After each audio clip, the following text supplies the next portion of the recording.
Yeah, I did. you did. All right. All right. Looking at the topic, quality leadership traits. When you see this quality leadership trait, what's the first thing that comes to your mind? So when I saw the topic and so what came to mind was this is the right thing we need to talk about at this particular time in our nation, where everything is going the other way, and we all need to now call ourselves back. We need to go on a round table to see what's the best way to do. According to John Maxwell, he said everything rise and fall on leadership. So whatever we are going to achieve as a nation, as a country, as community, as a society, still boils down to leadership, and everything goes back to the family. Everything goes back to how it all started from. So what we need to start talking about is how do we get it right? And talking about leadership, leadership is beyond just a lip of tongue. Leadership is about action, taking the lead, taking action, taking responsibility. So how do we take responsibility? Today, we have set of youths. Well, I'm not a Gen Z, but let me use the word Gen Z. So we believe that they just want to get it right one day, and that's all. They don't want to follow the process, and everything is all about process. For you to be successful in life, you need to follow the process, and the process is just as having a mentor, having a guide, having someone to coordinate you, so that you can as well also coordinate others in future. But what we have today is we have a set of young ones who just want to arrive a day. Maybe that's why we have Yahoo boys, we have hookup girls, they get money. So and money can also be the root of all evil. It is the love of money. So in the end, you see that there's a lot to be done. When you talk about leadership, there's a lot to be done, even from starting a family. How do you get the right spouse to build the actual society or community that we deserve? I'm going to take you on that, because this is the second time you're mentioning family, which is very critical. Of course, that's where it all starts from. So let's talk about that, because when you see the quality of leaders that we have today, one would wonder what homes they were raised, and let's talk about how important it is for the home, to really tidy up these things, especially when you are raising your children to become leaders. Yeah, so like I said, it all starts from how you get your spouse, whether as a male or as a female. How did you get that person you want to get married to? Who is that person? And then it's now boils down to, how do you raise them? That's another thing. There was this, I don't know if it's a saying, or maybe it happened or it didn't happen, but I think it's a popular thing that there was a time a principal said to a teacher that the student should get some certain amount, and the teacher went to the class and added his own. The child get to child get to the house, added his own, and then the mother wanted to reveal to the father he added his own. So not until the father went to the school and discovered. So there was a chain. And the chain also, when you look at it critically, you see that it all boils down to the family. Maybe the child, in his own case, may have seen the mother doing that consistently and said, let me also try it. So maybe the principal also wanted to jilt the government. Maybe the government is not even saying that the student should pay or anything. So, and then the teachers too, so at the end of the day, you see that there's a lot of things.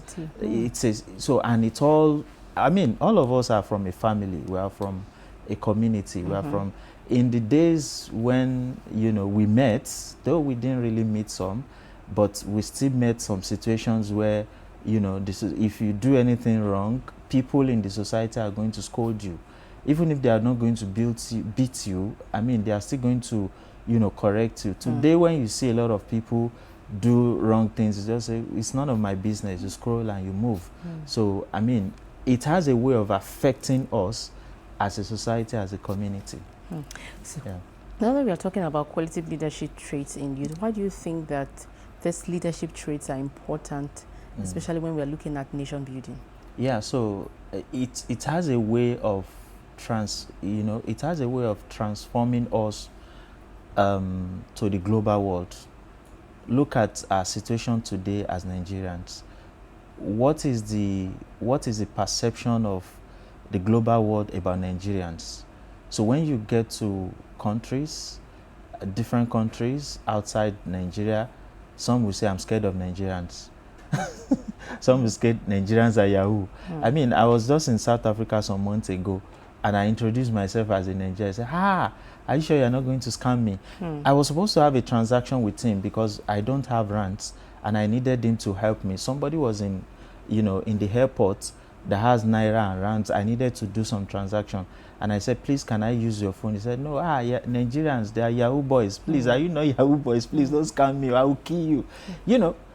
That's a perception. So I was trying to give him another perspective. I mean, it's just, I'm not, and I can't be. I mean, so you see that it has a way of, staining us as a nation, as individuals, as personalities, and it has a way of affecting us economically. Some countries would say that they don't even want to see Nigerians in their country. In such a way, it's affecting us economically, and you see that this is not even making us grow as a nation the way we are supposed to grow. Yes, we claim to be giant of Africa, but truly, are we really the giant of Africa in our dealings, even with our immediate, countries, Benin Republic, Ghana, Togo, and all these places? They are scared of us. They don't want to relate with us. And it's because of our style of leadership, our style of handling things, the way we manage situations when it come out. In fact, to the extent that even the way we talk against our country, that's another. If anything happens today, you see everything on social media, everybody, some are against, some are for. Unfortunately, some of these things happen even in the almighty US. I've been to the US, I've seen a situation where people sleep under the bridge, people are drug addicts, people are, and these are the almighty that people talk about, that look at US, look at what they are doing. I mean, presently, the US government has shut down their system because their government is not doing some things right. They are also indirectly protesting. If that happens in Nigeria, maybe the whole world will know what is happening. So that is the kind of situation we find ourselves. So how do we portray ourselves? It's also about leadership. How do we package ourselves? I mean, everybody's doing the packaging, so why not do it for Nigeria? I'm not saying if we see anything that is wrong, we shouldn't talk about it, but at least we should learn to also manage it. It's also about leadership. What's the thin line between leadership and politics? Yeah, so, I mean, leadership is politics, politics is leadership. That's my definition, because everything is about how you do your thing. Do you need to be a politician to be a leader? No, you don't. Okay. I mean, as a father, you're a politician. How did you get a wife? Okay. So as a child to the father, who you assume to be that strong person, how do you convince him to pay your school fees? How do you tell him you want this or that? I mean, it's about politics. Life is about politics. Life is about politics. So whether you are a politician or you are not, you are also a politician indirectly. Sometimes you need a job. How do you convince your employer to get you employed? Do you just go there and say, I'm a first class, or I'm the best in my class, so you need to employ me? I can talk, I can do everything, and you get... No, that's not the way it works. So you also need to play the politics. So it's not until you have an office before you can be a politician. Okay.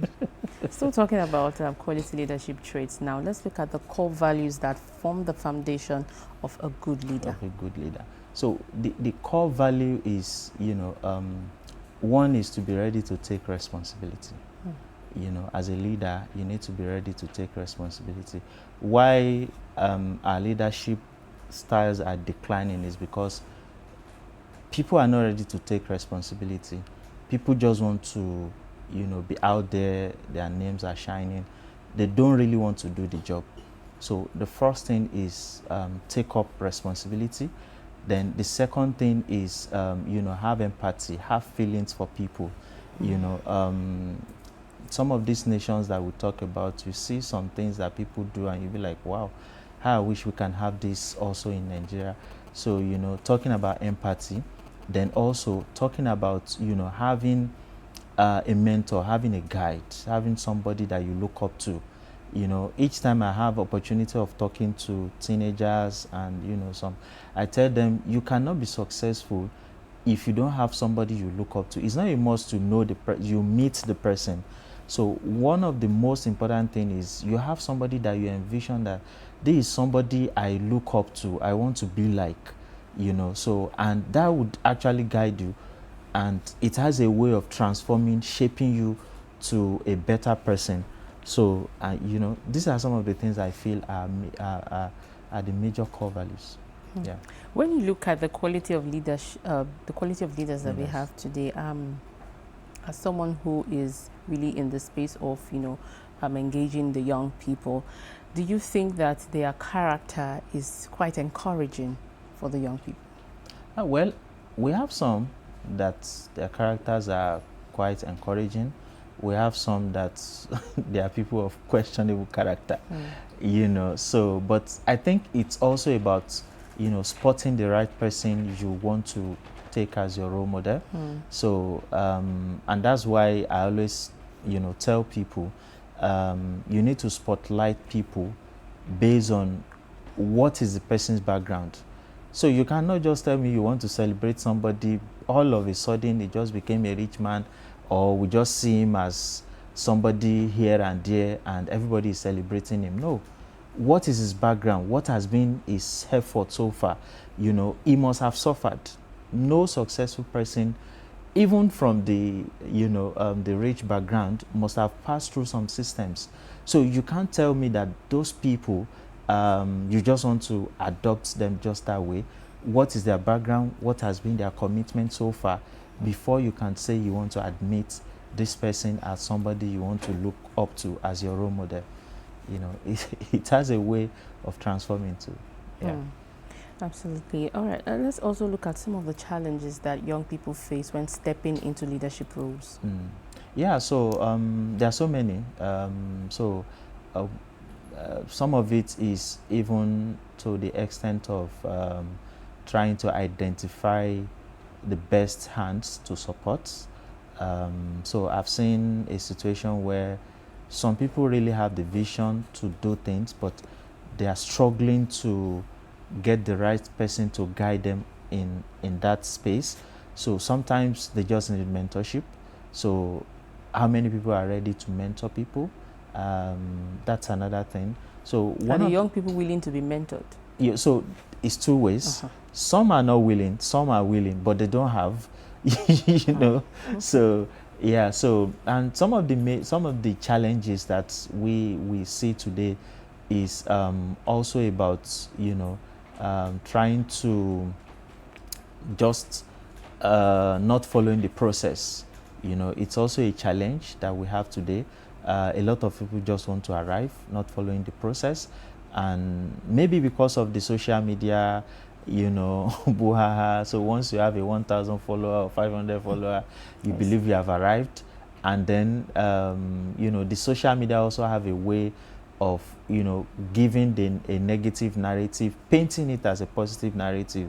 I mean, there are some young people today that they got rich because of the social media, maybe because of the what Yoruba say, movie we report here. What does that mean? Just trying to use a means, by all means, just to be out there. Okay. There are some people that just want to be out there. So even if they are doing nonsense, they just want to be out there. So, and before you know, you see them with cars. Before you know, you see them with clothes and everything. So and this point that you have just raised, now we must talk about it. Yeah. Because it's negative influence. And how do you think this is also impacting, especially on the young minds? Yeah. So it's really a problem. It's really a menace. And one of the ways I think it can be resolved is the guardian and the parents need to really do the coordination properly. The parenting has to be there 100%. I remember when I started using Facebook, one of my mentors said, what are you doing on Facebook? Why are you on Facebook? I mean, Facebook has not been that. So I had a mentor who, anything I'm doing, he always monitor it to be sure that I'm not doing the negative side. But today, you know, even the negative part, consciously or unconsciously, is on the social media. So once you scroll, you see them. Once you scroll, you see. Once you scroll, you see. So it depends on the kind of parenting, the kind of upbringing those set of people have. That's the way it can be guided, because I mean, the world is a world of internet. The world is a world of network. So you can't really debar people or ban people from not using it. But, you know, moral upbringing is also one of the things that will guide you, so that you don't see some set of people as a mentor or some set of people as influencers. Some people are not influencers. They are people of questionable characters. But you see them out there always regularly talking. If anything happens, they are the ones that want to talk about it, and you want to listen to them. You want to hear them. So even to some people that are just commentators, some people are just naturally idiots.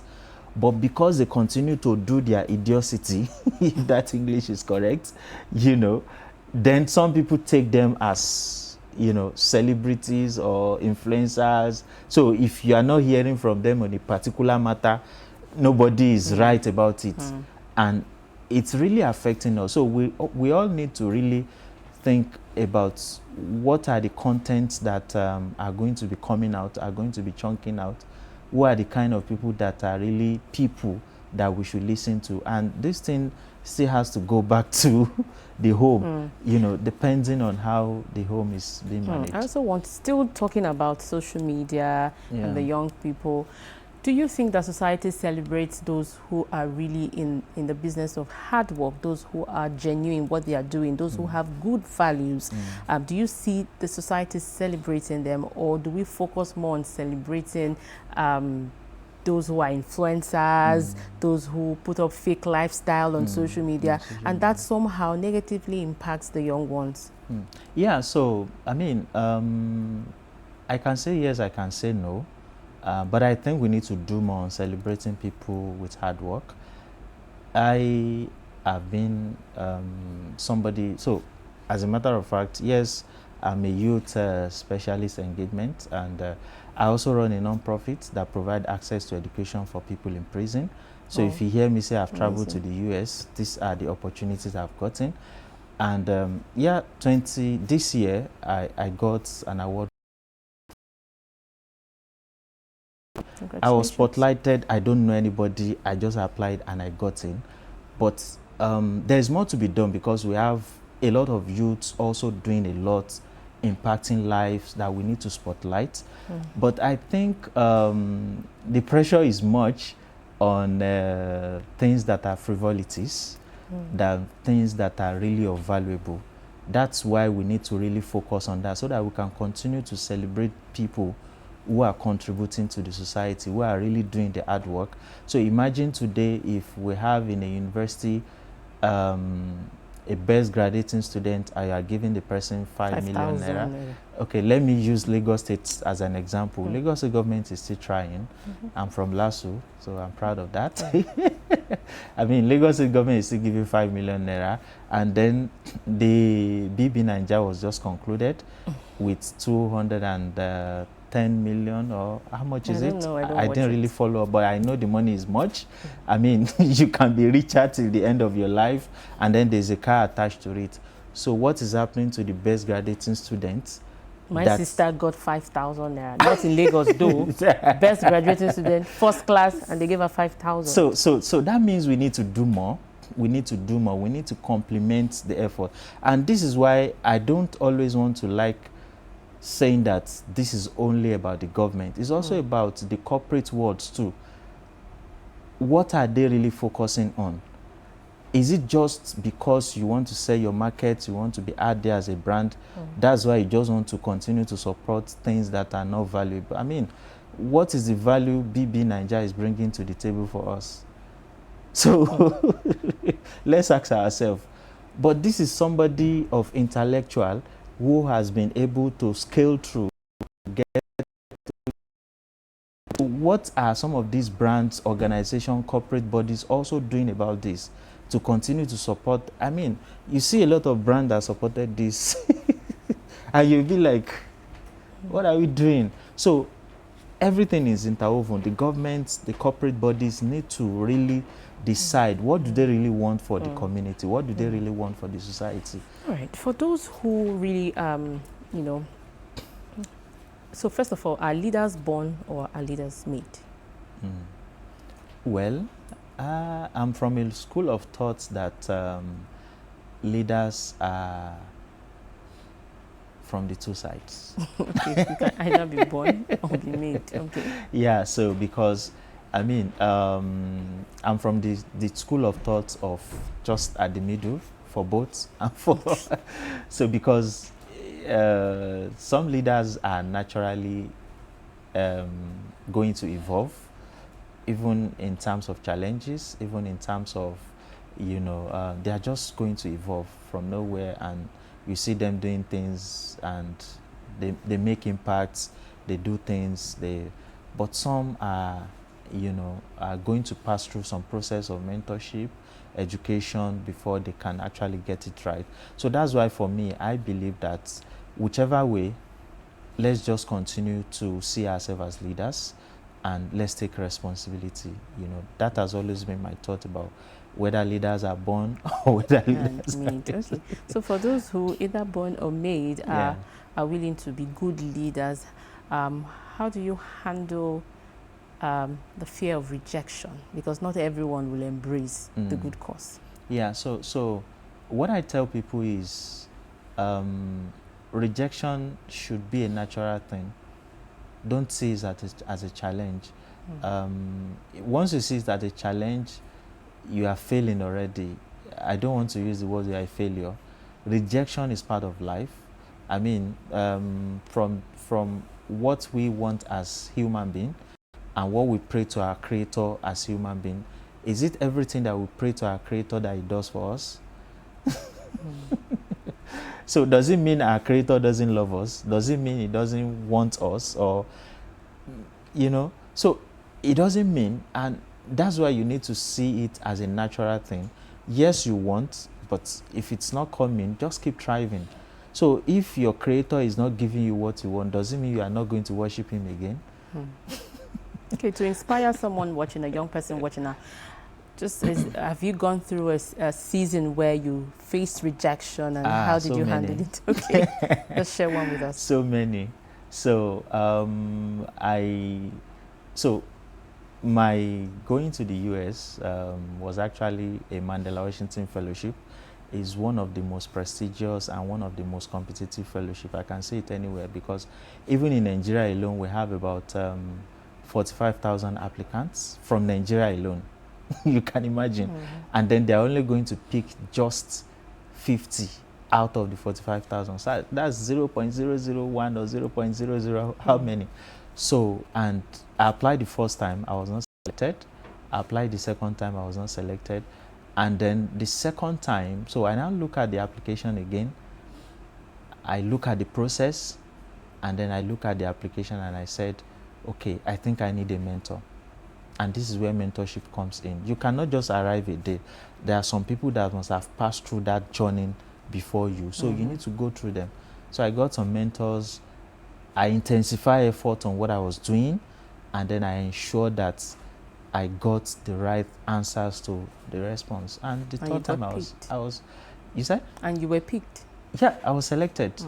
I was selected. So, and you know, that one aside, I was applying for a PhD application in the US. You know, I applied just once, but I was thinking that with all I have, I spent millions of naira to do the GRE, to do this, to do that, and I was not selected, and nothing happens. This year I'm still going to put in, spend such money, and you know, I want to ensure I get it, because I mean, it's something I believe in. So if you believe in it, you have to go for it. So it doesn't mean that because you failed the first time, that's the end. No, you just have to keep pushing, you know, till you get to the right places. Amazing and story. you know, let me just use this to round up. Okay. while I was in undergraduate, you know, my CGPA in under level was one of the worst CGPA. What did you study? Educational management. Okay. So, and you know, 200 level, I decided to scale up. 300 level, I decided to scale up. And before I graduated, I was on 4.0.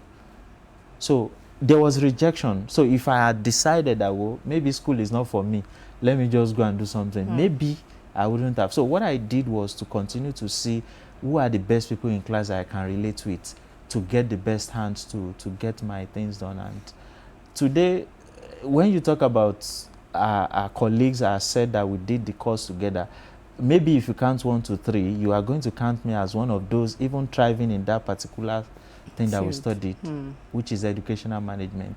So even some of our first class students are nowhere to be found. They are now in another space doing some other things. They are not in the space again. So because you failed the first time doesn't mean that that's the way it's going to be. Once you believe in it, you are going to get it at the end of the day. Consistency. Yeah. From the story you have shared, I can hear messages of hope, perseverance, patience, you know.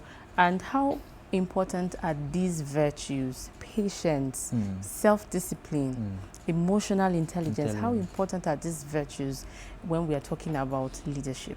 Yeah, they are the tools.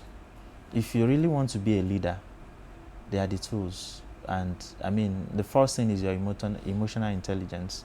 How strong is it? If it's not strong, you need to go get yourself educated on emotional intelligence. Unfortunately, I'm not sure they teach emotional intelligence in our universities. In fact, one of the places where you get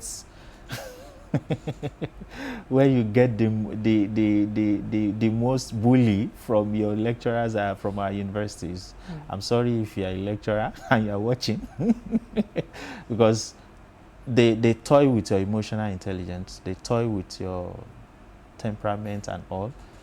So you have to be strong as a person who wants to be a leader. Your emotional intelligence needs to be high. Then you need to also persevere. You need to persevere. You need to be consistent. If you are a graduate of a first class in Nigeria, I mean, I give it to you in all ramification. You can survive, because I mean, you can imagine if a lecturer is coming to class and is telling you, well, this course, I'm not sure you are going to score 5.0. Maybe the 5.0 is for my wife. So you are a failure already in that class. That's the meaning. So even if you want to thrive, you are just striving for nothing.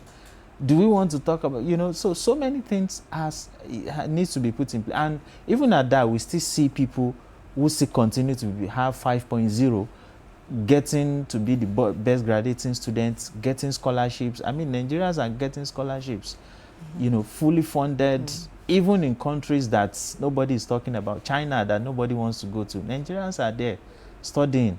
So it means that we just have to continue to hone our skills on emotional intelligence, on perseverance, on consistency. And they are the tools if you really want to be successful as a leader. Interesting. It's good that you are in the education system. You studied education management. Sure. And when we look at our curriculum, do you think that the schools need to do more in teaching about leadership? Yeah. So I mean, it's something that needs to be revived.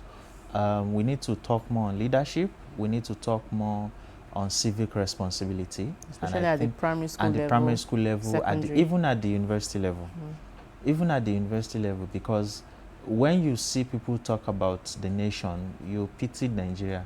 If Nigeria is human being, Nigeria would have died by now. With the kind of gbas Nigeria as a nation collects. But I mean, so we need to talk about it. We need to talk about leadership. We need to act the leadership. You know, even as a university lecturer, are you really acting the leadership? You don't come as a lecturer and start bullying students just because they are students. Did any lecturer bully you? I have a lot, but I don't want to talk about it. I mean, they have nothing to do with me, but I don't want to talk about it. All right.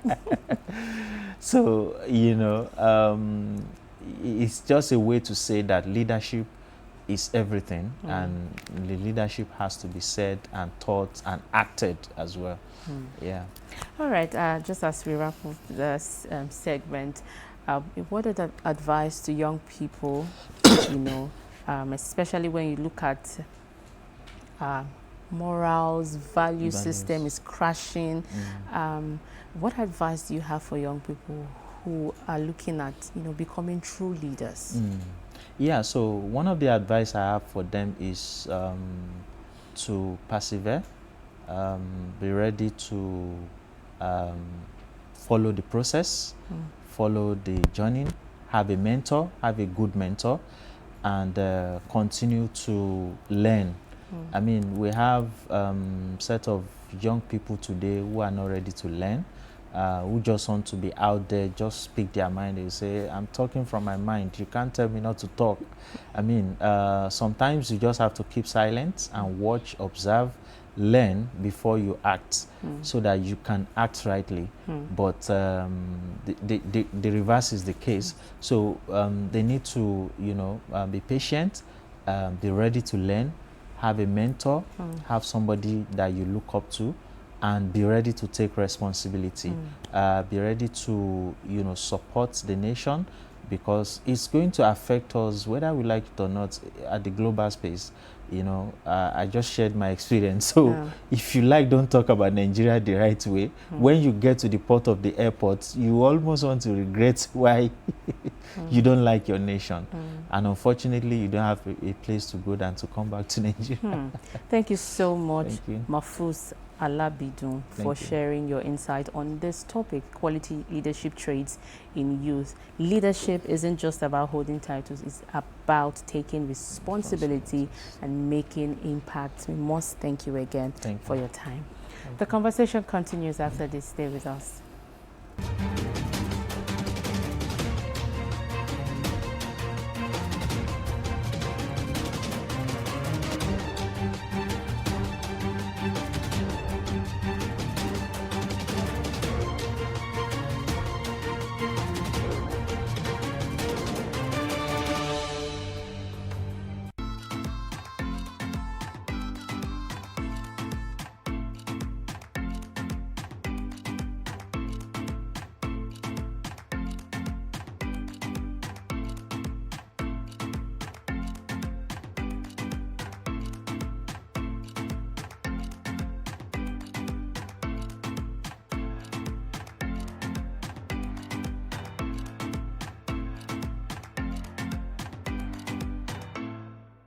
Ori da bali da bazoni de.